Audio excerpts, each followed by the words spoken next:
how much Doctor Who did you know before you were ace? Well, I think the thing is about Doctor Who, everybody knew about Doctor Who, because the thing is, Doctor Who is part of British culture, and it always was, from a very early, from the time of the Daleks, I think, from the time they hit the screens. So by the time I was, let's see, I was probably, I can't remember seeing Patrick Troughton. I mean, I'm old enough to have seen him, but I don't know whether I was allowed to watch it then. I certainly remember John Pertwee growing up, and of course I remember Katie Manning. She was probably the first companion I ever saw, and I remember Jo Grant and her moon boots, and her I remember how just sweet she was, how kind of lovely.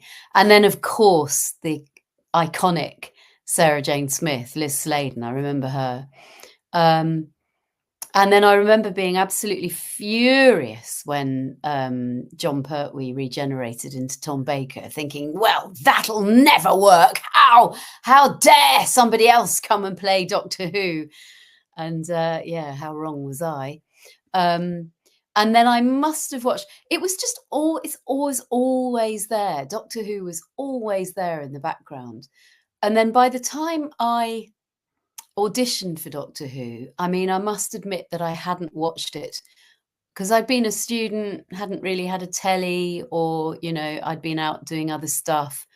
I was aware it was still around, but I hadn't really ever watched a bit of Peter Davison, I think. You know, I was aware of Tegan, for example, but I didn't know anything about Colin Baker.